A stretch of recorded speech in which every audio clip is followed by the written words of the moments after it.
and welcome to Frighteningly Metal. This is, well, a warning.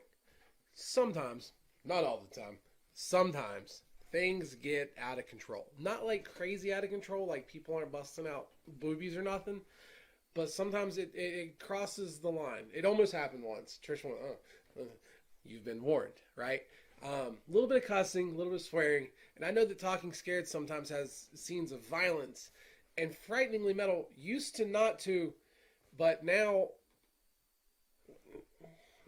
Mindy's eating somebody's fucking face in the intro, guys.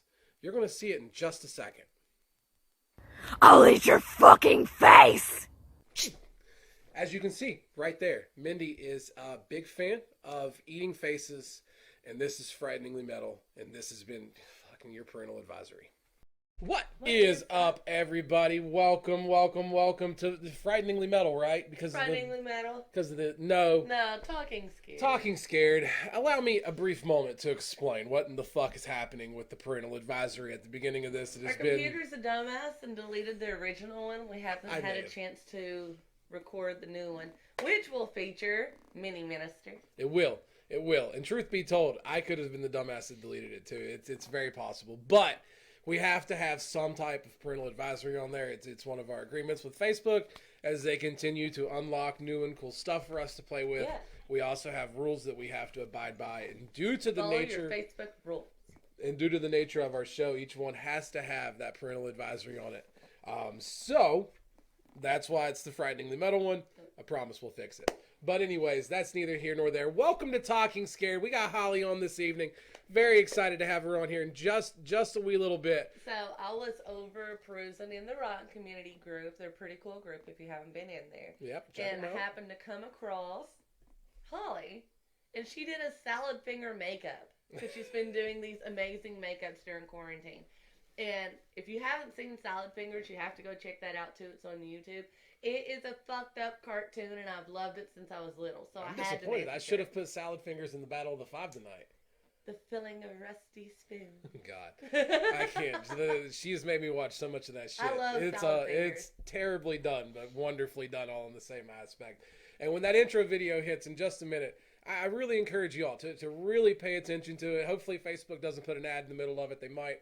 But they might. Just check it out. Her cosplay, her makeup, extraordinary. And that's just the tip of the iceberg with Holly tonight. We're going to talk about set design. Actor, set designer. What doesn't she do? I don't think it's actually possible for us to get through every little thing that she does tonight, but we're going to try our damnedest to make it happen. Big shout out to a lot of people out there watching. Thank you all so much.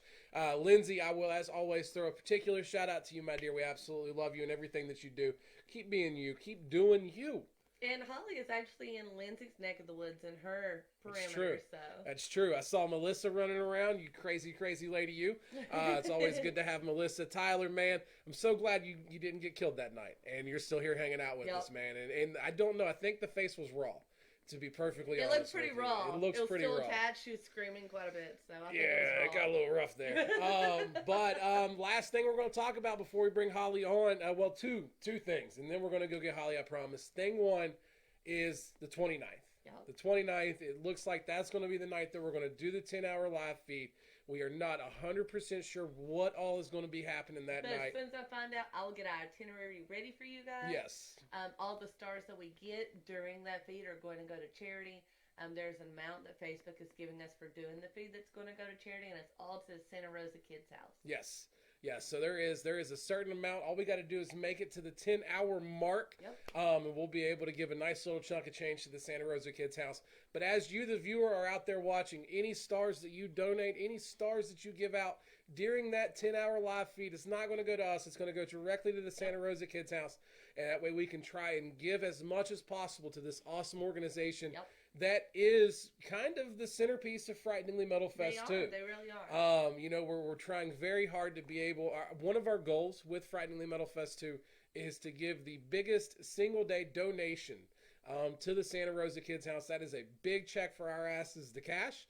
And we're hoping to get there. We need your help to get there. Absolutely. We are going to need your all's help to get there. So make sure that if you're able to give a little bit on that night, you know, the 29th. It's coming up next Tuesday. Make sure that you do. It's going to be an entertaining night. If you want to share as well, trying to get some money to Santa Rosa Kids House, come buy a ticket. Absolutely. Absolutely. And, you know, we'll talk about that in just a second. I do know for sure there's going to be some Harry Potter trivia. And in honor of the Harry Potter trivia, I've got my Harry Potter shirt on tonight. I'm pretty sure there's going to be an episode of An Education in Horror. We might even have some time with the Minister of Darkness. There's going to be all types of cool stuff happening during that feed, so make sure you set it on your calendar. There's a possibility you're going to see some of the footage that we took on some of the different areas that we went and looked at that you haven't seen before. Yeah, that's true. That's true. Some of the paranormal shit that we haven't really shared too much of. We'll be sharing a good bit of that and a lot of other cool things that are going to be happening. I'm sure we'll have some special guests and all that good jazz for you as well. And the very last thing we're going to talk about is, God damn it, go buy your Frighteningly Metal Fest 2 tickets. Go get them. I don't know what else you want me to do. They're up for sale. $35. Shirts for the next I know, for the next five. $35 general admission. It gets you into the entire festival all day long. All day long. Yep. From noon until Sepsis decides to let us go. And the haunt. Insanity package, $45, is going to get you a more intense version of that haunted attraction, plus the festival. And then we've already talked about VIP. Very important pooping, $85. Gets you front row access, band meet and greets. Poop and come back. Yep. What more do you want? Little to no lines. You get to go through the trail. Moshing with your band. Possibly moshing with your favorite bands. I don't know what else to give you. I'm out of shit. I'll throw in a shirt too. All right, so there you go. www.thehauntedhoneymooners.com. Make sure you check it out. Yep. Sepsis, headlining Frighteningly Metal Fest 2. Bring it, bam. 8 other incredible bands that are going to be gracing the stage and burning that motherfucker to the ground before the day's all said and done. And Moto, if you're watching, I know that you and I know what that means. Although you haven't, who knows? Who knows? Who knows? Maybe we burn the whole place down before it's all said and done. I don't fucking know. Let's go get Holly. Let's go get. We talk about You're giving fire. up too much. Well, you talk about fire. Let's go get Holly. All right, so we're gonna go get Holly. You all know what happens here. So hang tight.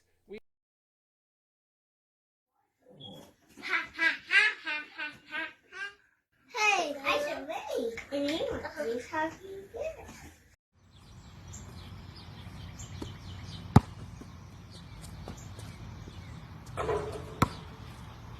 I'm the most known unknown, and you're watching Talking Scared.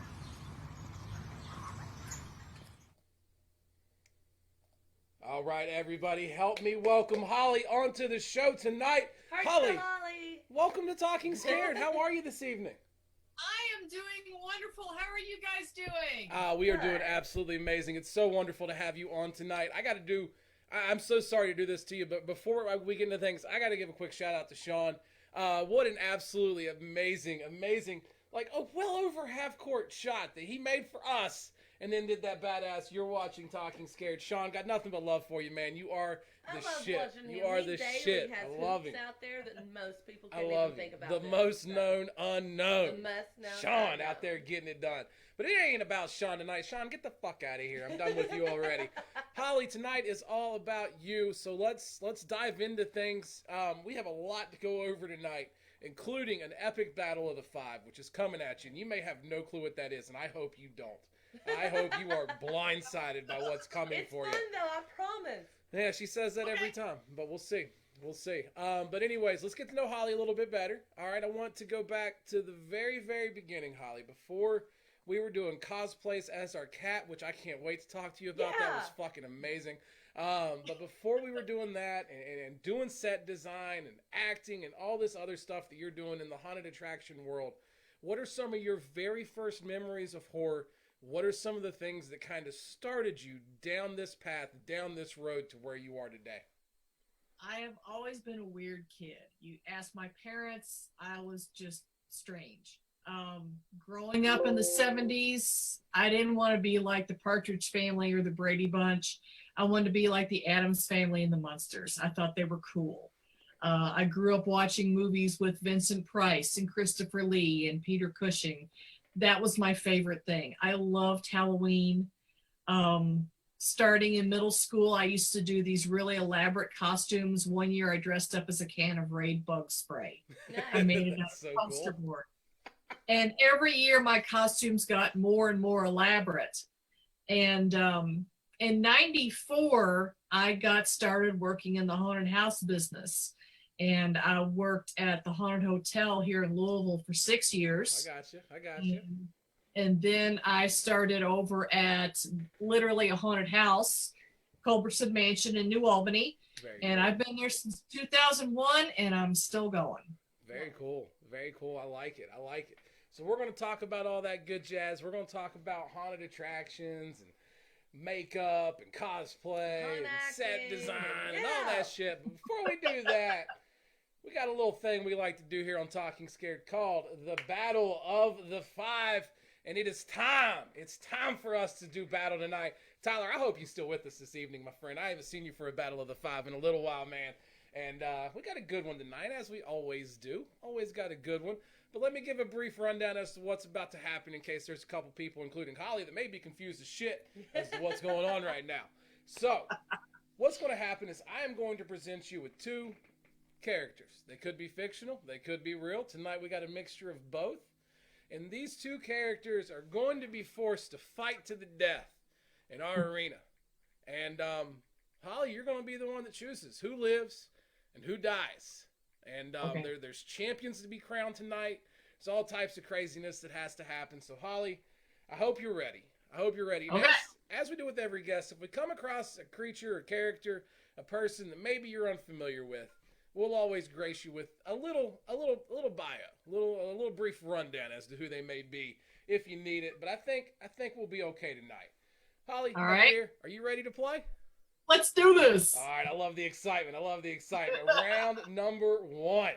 Stepping into our arena, we have a Dr. Strange coming in looking to do battle with somebody. I think this would be a hell of a fight.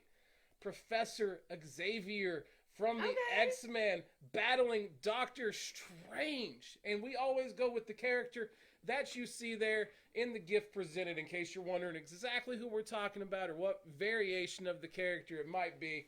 That simplifies things. Except for when we made Batman dance the one time. You are correct. But Doctor Strange versus Professor X. Fight to the death. Holly, who you got? I'm not a big comic book superhero follower, but I'm going to go with Doctor Strange on this one. Okay. I like it. I think it'd be a tough battle. For sure. And you got Tyler agreeing with you on Doctor Strange, and that's always a good sign. That's always a good sign if Tyler's agreeing with you. So I like it. Doctor Strange takes round 1. We are going to hop into round 2. Hopefully round 2 doesn't get more tough, but we'll see. Stepping into the arena, one of Trish's personal favorites will be doing battle with one of my personal favorites, as I gave away how much of a Lord of the Rings fan I was last week. Stepping into the arena, we have John Fuckenwick, who his mini battles, woohoo, John Wick. Somebody killed his dog and he got all badass. Who gives a shit? But anyways, he is doing battle with one of my favorites, one of my personal favorites, the King, Lord of the Rings, Aragorn. That ranger himself looks in to do battle. John Wick versus Aragorn. Fight to the death. Who you got? I'm going with Aragorn. Sorry. I love it. Yes, absolutely. That's the right answer.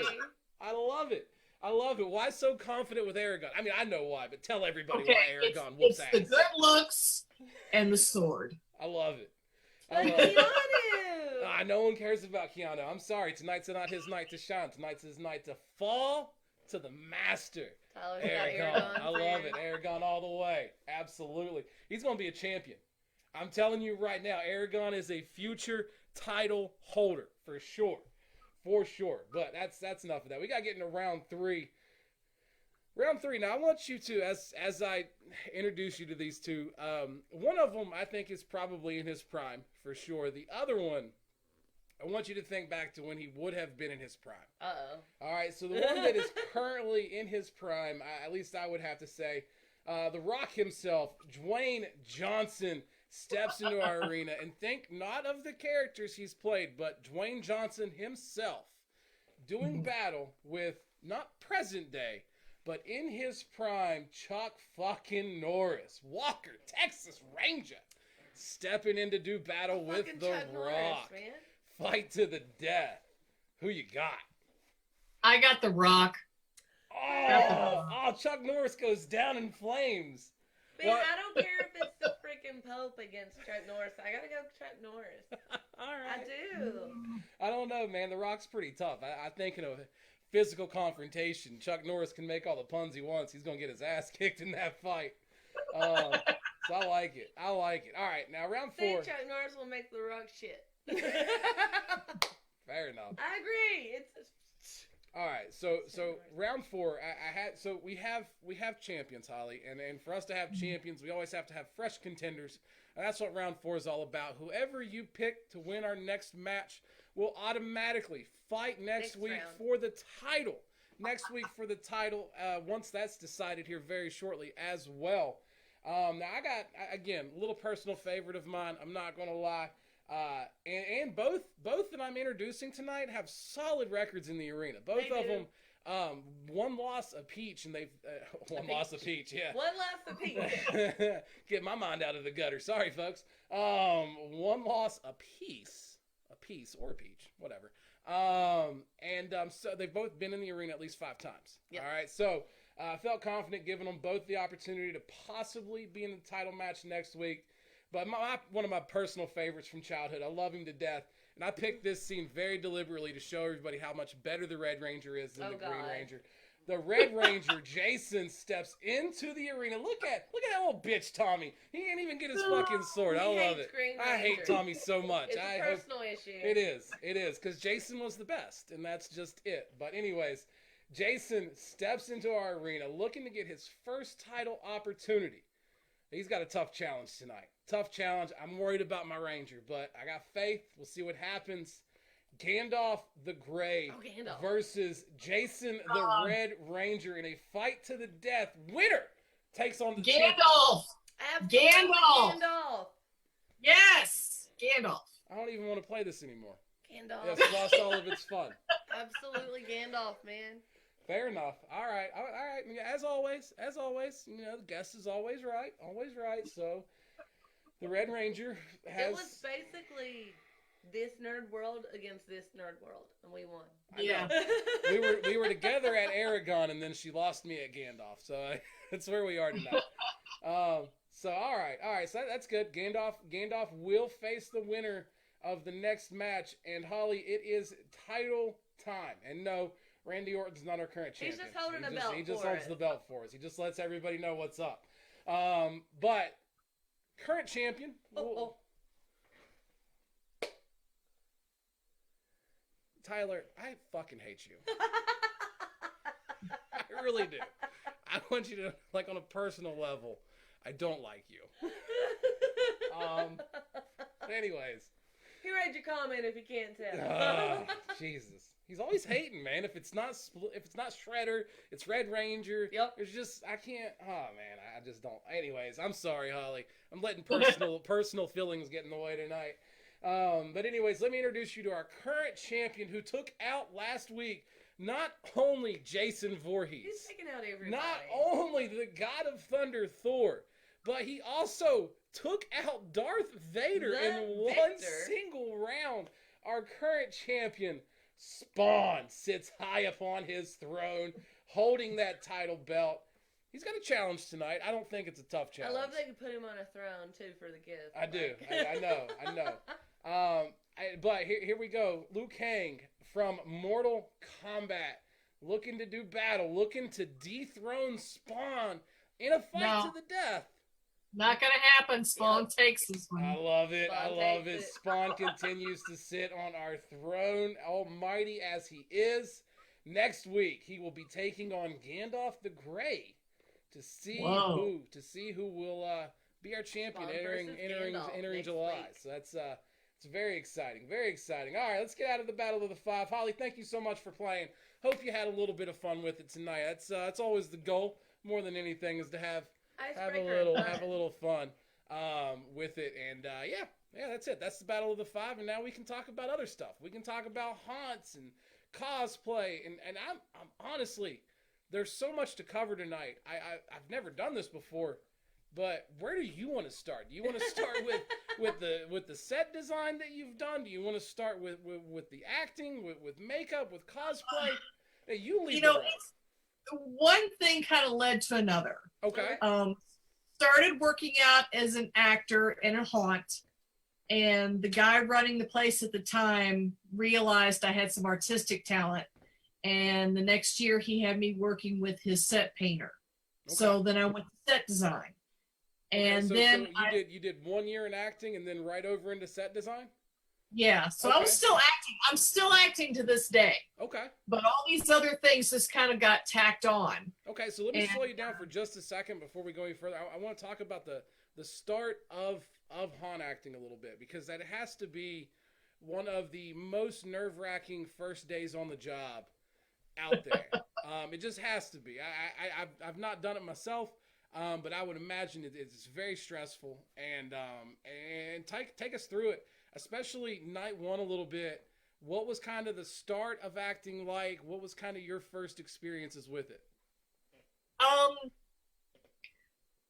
You know, I have no formal acting training whatsoever, but I love Halloween. I've always loved scaring people, whether it's a practical joke or with a costume or whatever. So I just kind of ran with what came naturally. And the very first room I was in, I was actually in a room that was above people. It was in a ceiling, and I was laying on plexiglass. So as people walked under me, I just started beating and screaming and snarling, and it made them hit the floor every time. Nice. Very cool. That was the first role, and from there it just, you know, took off. Spiraled And out of control. I love watch. I know there's probably like a support group for people like me who are like, I'm scaring grown adults. I'm making them pee their pants. I'm making them go down on their knees. But it's fun. Yeah, absolutely. It's fun for the grown adults that are peeing their pants and going down on their knees too. I promise. They may not Until always they get admit back it, out but- into the air and they're like, "What the fuck? I'm wet." Why am I wet? What happened? I mean, they're paying me to do this. So if they come out and they're grabbing their crotch going, "Oh my God, I just peed," I earned my money then. Success. Yeah. Yeah. And you know what's funny? I have talked to, I couldn't even begin to count how many different actors and actresses in the haunted community I've spoken with. Haunted attractions we've been to, owners, behind the scenes looks, you name it, we've seen it or done it. And everybody comes down to the same thing. The measure of success is how It's much many people urine piss is and lost shit in the at the haunt. end of the night. And I love it. I love it. That is the measuring stick. Very cool. Yeah, we have a at our current haunt we have a bulletin board, and we call the urination personal dampenings. Nice. I love it. I Personal love And it. then we also have one called craptastrophes. Ooh, I no. like craptastrophe. Ooh, no. You say that so you have to clean up a craptastrophe, I'm sure. We've never had any solid evidence, but you either hear it or you smell it, so you know what they did. Oh, that's awful. And, They how- got the panic poop. and why would you go into a haunted attraction if you're already having to fight back the poops a little bit? I think that's just a Go to bad the call. bathroom first. Yeah, go to the bathroom first. That's, Patron We rule tell number everybody one. that we've got porta potties on site. It's like, look, it's probably a good idea that you go use those before you enter the house. yeah. Patron rule Absolutely. number one: go piss and shit first. Okay, thanks. Absolutely, absolutely. You know, we say that, but I mean that brings. It should be. That should be a rule. So Yeah. I have to share a personal story, real quick one. We went to Scare House in Pittsburgh long time ago, just talking about porta potties. And Oh my God. They would pick you up. They picked you up at the Pittsburgh Zoo, and then so took you bad. over to the haunt, which was fine and dandy and all. We're sitting there waiting for the bus to show up, and this guy uses the porta potty, and it literally became the talk of the haunted attraction that night. Was just, this is a fucking zoo parking lot. Yeah. And he destroyed it single-handedly I from mean, a porta beyond potty. destroyed this.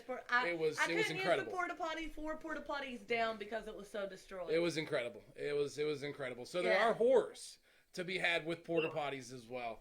I'm sorry, Yeah. Holly. Your show has taken a serious turn for the worse.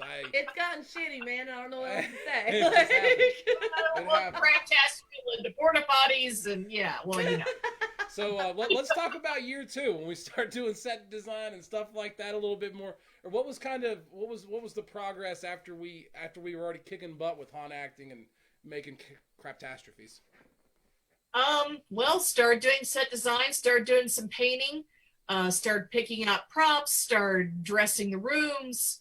Then I started dabbling in makeup. And in the late 90s, my makeup skills were abysmal. I didn't know what I was doing. I just kind of slapped stuff on. And once I made it to my other haunt that I'm at now, I tried airbrush, and I was like a clumsy, hyperactive 5-year-old with an airbrush. It's just not my strong point. But you give me a pen or a pencil or a paintbrush, I'm your gal. Oh yeah, And, absolutely. you know, even my early makeups that I did there, I'm not real proud of, but every year I got a little bit better, a little bit better, a little bit better. And still doing set design over there, still painting walls, decorating things, installing stuff. No, I love the eyeball wall picture that you sent too. We change our theme at our haunt every year. That's and awesome. that particular year, it was nightmares and phobias. So things that people are afraid of, tight spaces, spiders, and somebody mentioned being watched or eyeballs. So I went into this room and just started painting eyeballs all over the room. And people would walk in while I'm working and they're like, God, this gives me the creeps. I'm like, good. That's the idea. That's the whole idea. That's the idea. Absolutely. So it's already working. Now, Yes. When it creeps out my own people, I know Yep. I've done a good job. Oh, absolutely.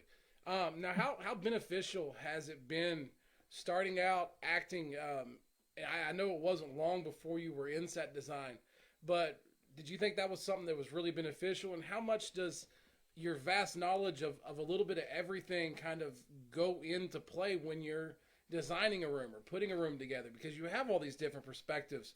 I guess what I'm asking is let me into your mind a little bit. What's kind of the process of putting together some of these rooms and coming up with this stuff? Experience and psychology. Knowing what scares people and what doesn't. Sometimes ideas sound great on paper, and then when the season starts, the room just flops. Okay. So you learn from that. You learn what people are going to react to. Placement. I hate to use the term feng shui, but you've got to have your props and your doorways and your lights in a certain position so that the room flows, so that people not only get the scare, but they know how to get out. Sometimes you get someone who's in there and they're intoxicated and they keep running into the corner, and you have to actually show them where the doorway is. So there's a lot to think about. There's a lot of psychology. We had a Michael Myers have to show us out one time because it was just impossible. He had to be he grabbed it, kind of pointed. You have to think about, people are looking at everything at eye level. Well, you can scare them down at their feet. You can scare them over their head where they're not looking. So, there's a lot of psychology and then experience. Doing this every year, I feel our haunt gets better every year because we learn from our mistakes and then we learn from our successes as well. Very cool. And I love that about most haunts want feedback and they want to see what works and what doesn't work. And I love that when you have haunts and set designers and actors that are willing to say, hey, sometimes things don't work and that's the reason we changed them. And I really appreciate that. Yeah. And a lot of the haunts here in the Louisville and Southern Indiana area, we all know each other. We all talk, we all hang out. And we all visit each other's haunts during the season when we can. So, we kind of smile at each other and see, hey, what's so-and-so across the river doing? Well, he's got this one room that's really great, but this other room, I wasn't really crazy about it. But it's not a hateful competition. It's a very friendly competition. Yeah. And like I said, we're all friends, so... Absolutely. Yeah, it's a very good relationship we have with everybody here in the haunt community. Well, there's the difference between being at each other's throats and helping motivate each other, and that's what we love seeing the haunt industry do. Is when you have that friendship around the haunts, you can help motivate each other instead of tearing each other down. It can be a friendly competition. Yeah, exactly.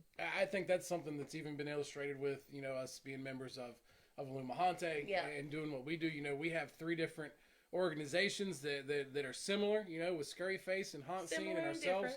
Similar yet different, and instead of cutting each other's throats, we've just all joined up in this weird triangle thing that we do, and just help each other out, support each other. We all learn from each other's shows.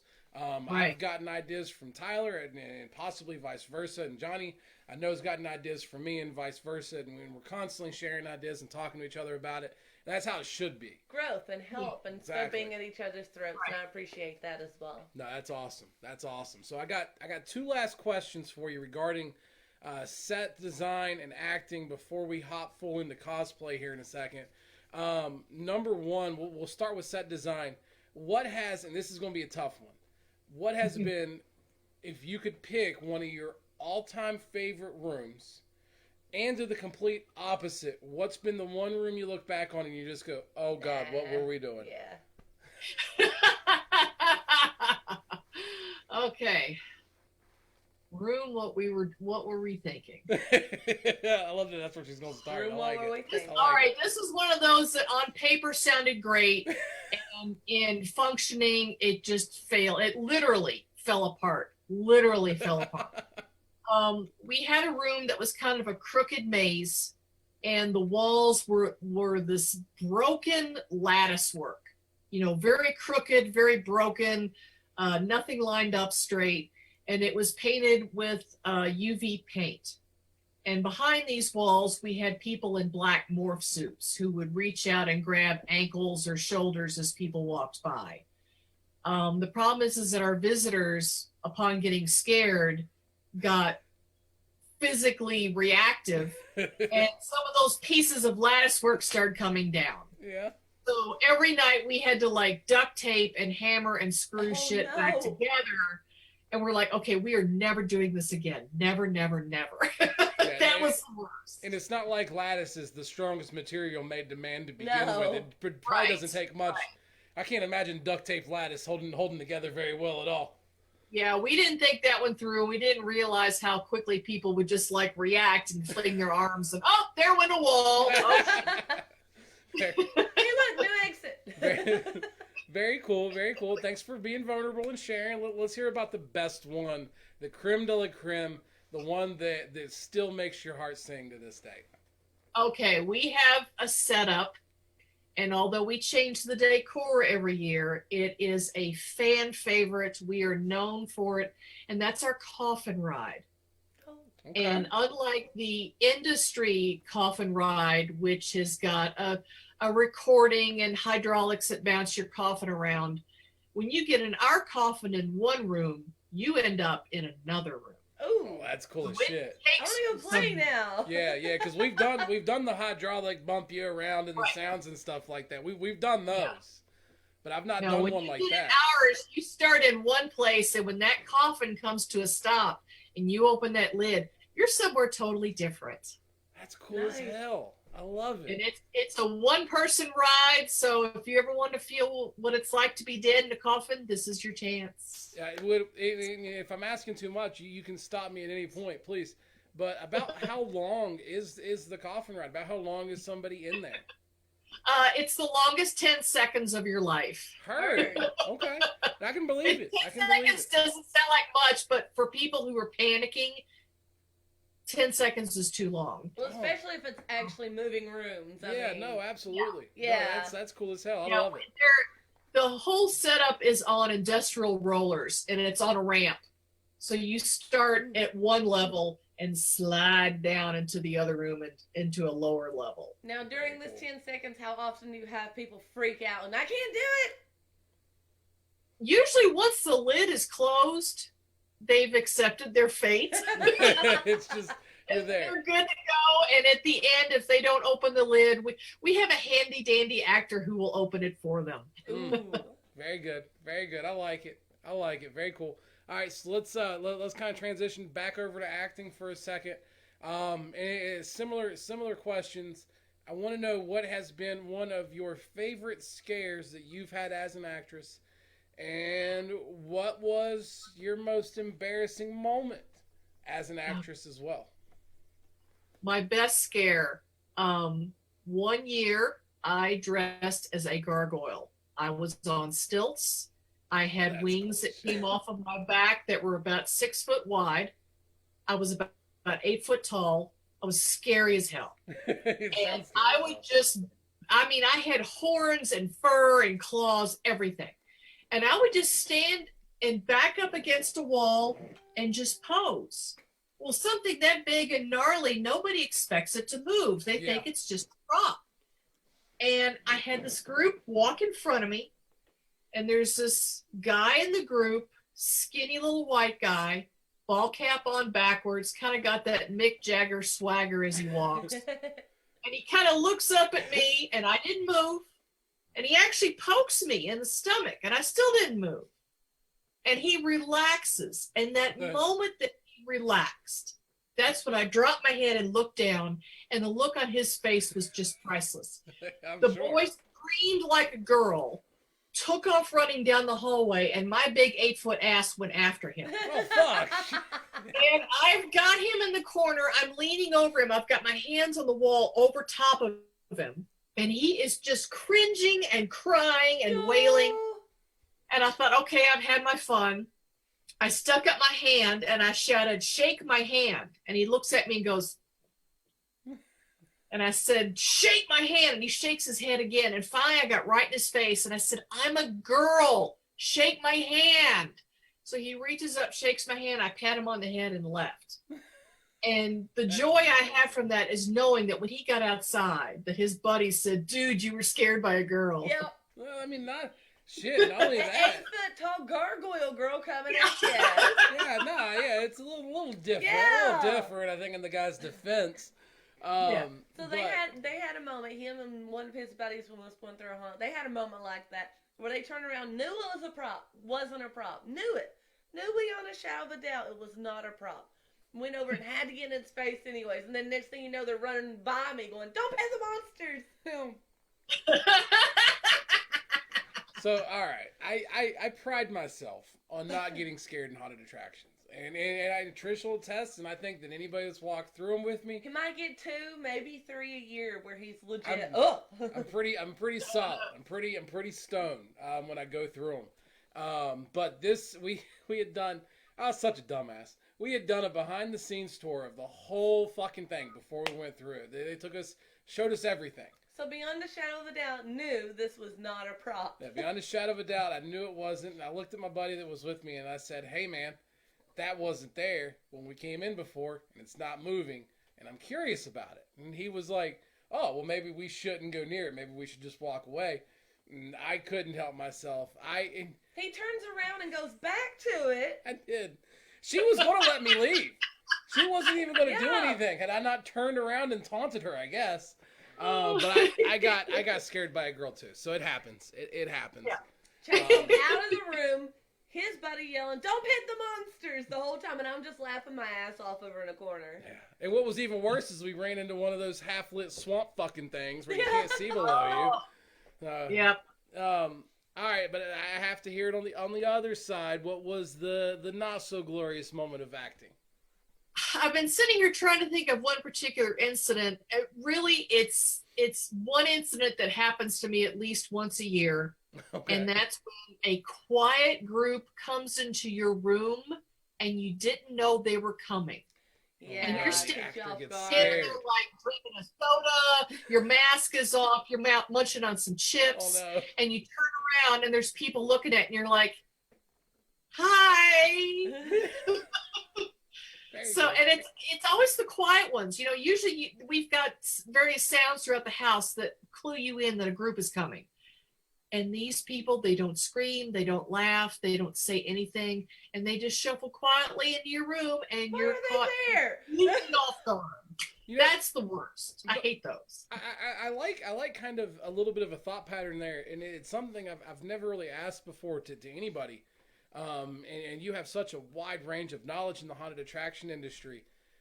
If you could kind of group up the 3 most common haunt visitors, kind of, you know, that general persona, what would you say is kind of, in a brief description, the top 3 people that go through a haunted attraction, if that makes sense? Okay. You've got your diehard fan. Okay. Those are adults, early 20s to early 50s. They love haunted houses. They love Halloween. They love getting together and going out and doing this. Even though they get scared, they're laughing and smiling. And when they exit, they're cheering. They had a great time. Those are the people we love. The next are what we call squeaky girls, and Those are they're awful. high school and college girls who are not prepared. And they either quit like the first or second room and have to be shown the fire exit, or they're crying, they're sobbing, they're hyperventilating. They just completely lose their shit before they make it to the exit. And the third group, it's the ugly ones. It's the douchebags. It's the people. It's the not, macho guys. Yeah, well, it's not. The thing is, it used to be guys. Now it's like 50-50. Oh. You'll get these guys with a chip on their shoulder just looking for a fight, and then you get these girls who are just as bad. Really? It's like they're looking for, they're just waiting for an opportunity to punch an actor. And I'm thinking, why are you doing this? Are you trying to prove something to yourself? Yes. I don't. And when we see these types in our waiting area, we'll kind of come up and try to calm them down, and I'll go full mom on them. I'll just be like, honey, if you keep acting like that, I just can't let you in. Yeah. As we have volunteers, and we have volunteers who are underage, like 12, 13 years old. I don't want one of these kids getting hit by you because you're a smart ass and you're trying to prove something to your friends. Yeah. So that would be the third group, and we don't like them, but they show up every year. So you just have to kind of prepare your actors and try to talk them down in the tent before they get in the house. Now, I wanted to do that because I kind of wanted to see if it matched up with kind of what I thought, and thankfully it does.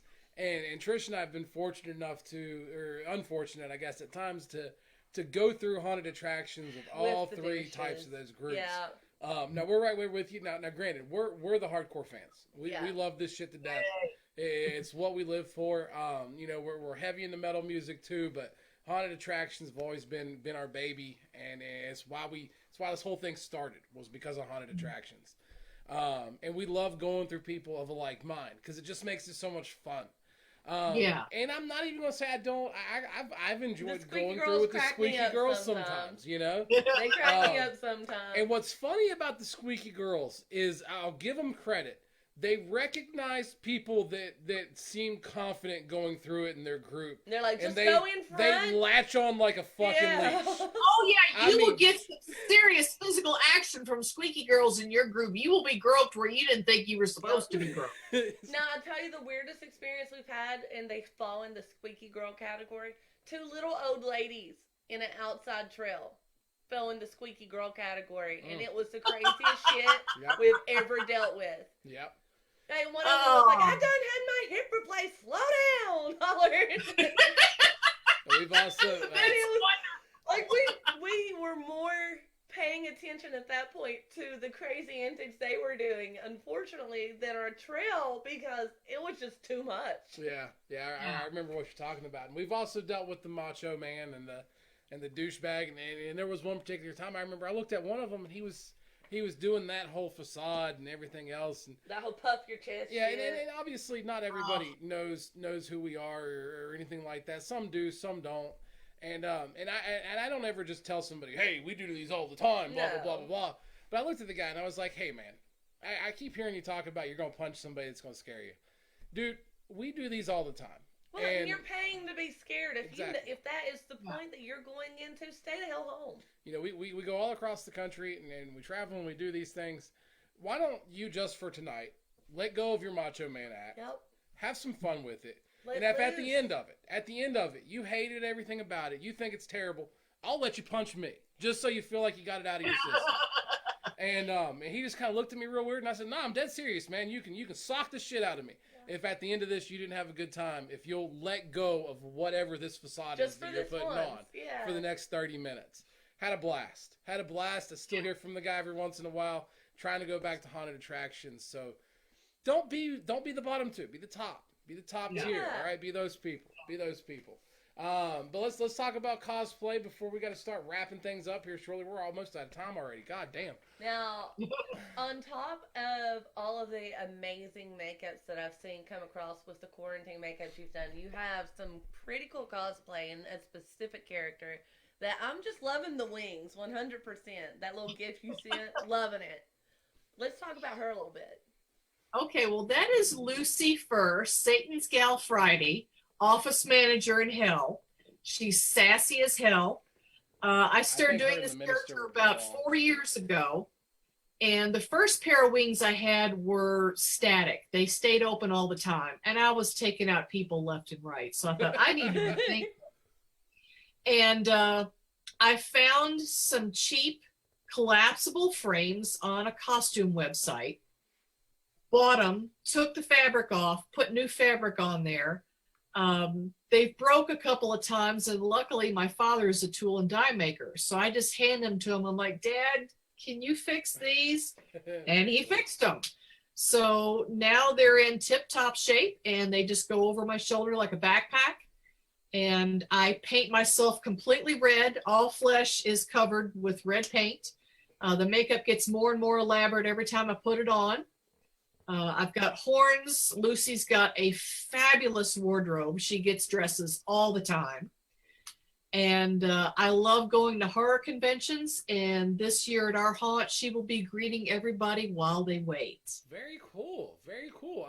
I like it. I like it. How long does I it freaking take? love everything to do with her. Yeah, no, absolutely. How long does it take to go from Holly to Lucy? About 2 to 3 hours. Damn. Yeah, Damn. There's a lot of makeup. The hair gets wrapped around the horns, putting on the dress. Sometimes the dress has a corset, putting on the wings. I have a little fanny pack. It's actually a goat head. I call it a nanny pack. And I put all my stuff down in there. I have business cards and treats that I hand out to people. So yeah, it's a hell of a process. Very cool. Very cool. I like it. I like it. Now, one cosplay in particular I really wanted to talk about because I thought it was the most interesting, one of the coolest fucking things I've ever seen. You did a cosplay of your cat. You did a kitty cat You did a kitty cat one. How on earth was it the cat's idea? How did this even come about? Well, I've actually got him. Come here, buddy. Oh, this is Froderick. The living legend. Yes, this is Froderick. And when I started doing this quarantine, the reason I started doing the quarantine makeup was because I got knocked back to part-time last March when the whole quarantine thing hit. And I didn't have anything to do. I had all this makeup, and I thought, I'm just going to start practicing crazy stuff. And I did a few, and I did them live, and I told people, like, if you've got an idea, give me a suggestion, I'll add it to my list. So people started suggesting things. And somebody said, do one of your cats. Well, the other cat is black, so that would just be, black. Yeah. But Froderick over here has got an interesting face. So we'll do him. And yeah, that's one of my favorites is me and the cat with the same face. Absolutely, it should be. I love that. I love it. It's incredible. I absolutely love it. It was in the intro video. If y'all didn't see it there, make sure you go back and check it out. And we'll actually comment a photo of the cat cosplay for sure down in the comments, so everybody can be able to see that one shortly as well. And I have to mention, you won me over. The first one that I saw, and then I had to backtrack and go back through, was Salad Fingers. So brava, that one was fucking awesome. I did that one recently. Yep. And no one suggested that one. I just thought about it. I'm like, wait a minute. I've never seen anybody do a Salad Fingers Me makeup. neither. And I Googled, and there were a few, but they were really primitive and childish. And I thought, oh, I can do better than that. So, yeah, Salad Fingers was one of my favorites. And I actually used that picture as my profile picture for a while. So when can we expect you to do a cosplay of the Red Ranger? Red Ranger? Yes. I'll add it to my list. My list is very long. And now that I'm back to full time, yes, absolutely. Life is returning to normal. I don't get to do these as often as I'd like. So just do it next. It should be the next one that you do. Just do it next. It doesn't get to skip line like that. Yes, he does. He's the goddamn Red Ranger. He can do what he wants. No, I love it. I love it. But I do want to seriously, before we let you go, I want to talk about the future a little bit. What's coming down the pipeline for Holly? Where can people see you this year? The hunt that we're working at. Where is it located at? Facebook pages, YouTube, all that good jazz. Where can people find you? Okay. My haunt is called Literally a Haunted House. I love It's it. at I the love it. Culbertson Mansion in New Albany, Indiana. And we are on several social media platforms, Facebook, Instagram, TikTok. And we will be opening we're open every weekend in October. I can be found, Lucy Fur can be found on Facebook and Instagram. Just look up Lucy Fur Succubus. Please go And look it up. Fur. Make sure you send a like and a positive message and all that good stuff. Show her some love. And Fur is spelled Phurr. And let's see, upcoming, I'm dealing with a knee injury right now, but I hope to attend the Louisville Cosplay Walk this coming Saturday. That's across the Big Four Bridge, and I'm thinking maybe 100 or more cosplayers, and we're talking all genre, all varieties of nerddom to be covered. So definitely a Red Ranger will be there. I'm sure there will be a Red Ranger. There better be. Oh my God, him and the Red Ranger. Sorry, I'm upset about Tyler right now. I don't know what to tell you. And then my next two events, I'm going to be attending Days of the Dead in Indianapolis the weekend of July 16th through the 18th. And then I'm going to have a booth at the Haunters Against Hate event here in Louisville, Nice. July 31st through August, or July 30th through August 1st. Love it. Absolutely love it. And love I it, just love shared it, love Lucy it. Fur's Facebook down in the link, so check it out, guys. Yeah, absolutely. Make sure you click on there. Go give her a like. Go give her a share. And send her a message. Ask her about the Red Ranger. See what's going on there. Oh my God! I know. I'll stop. I promise. I promise. All right. Well, Holly, you are absolutely amazing. And I wish that we had another hour that we could keep on going with this, but we don't. And we have a feeling that Lucifer may very much love our Minister of Darkness. Maybe. We might have to make that happen at some Maybe. point. I don't know. I don't know if he's ready to hang out with her quite yet. That's a lot of Your intimidation. people talk to my people. We'll see what we can arrange. Well, I will promise you this. While I can't for sure promise that we'll be able to make it up to your haunt this year, we are actively working on what our haunt schedule is going to be this year and what we're going to be looking at doing. Nothing is written in stone other than, of course, the last week in October when we'll be down in Jay, Florida. So it's a good possibility. We could be making our way up there. If we don't, I'm pretty sure Lindsay, who is one of our representatives, will be making her way out there. I don't want to speak on behalf of her, but yeah, she is. She's pretty hardcore into that area up there. So I'm pretty sure some type of presence will be made known. That'd be great. We'd welcome anybody and everybody who wants to come up. Now, before I let you go, this is our toilet brush. And I know. I was wondering what the deal with the toilet brush was. This is our zombie toilet brush. Yes. It's our zombie handheld toilet brush. So a long time ago, and to make a very long story as short as possible, we had a haunt actor, a dear friend of ours, who shared his most embarrassing haunt actor moment, and it was getting scared by a toilet brush when he was using the bathroom and running out of the haunted attraction, screaming in character, having to explain to his boss that it was a toilet brush that scared the shit out of him. He said it came after him. Yeah. So we made fun of him for it for a very long time. Made gifs about it and everything, little cartoons, until we got presented a freaking toilet brush the next year that we go there. Yeah, we go there and they handed us a toilet brush the moment that we walked in. This very toilet brush. This one. This stands before you today. And now it's family. It is. It is. We wanted to. The brush is family. It's family. It really is. It really is in a strange way. You'll probably be chanting one of us by the time it's all said and done. One of us. So we wanted. One of the things that we love about the horror industry and about the haunted attraction industry in particular is while it is a very odd family, It is absolutely the most welcoming and inclusive family that is out there in any genre at all.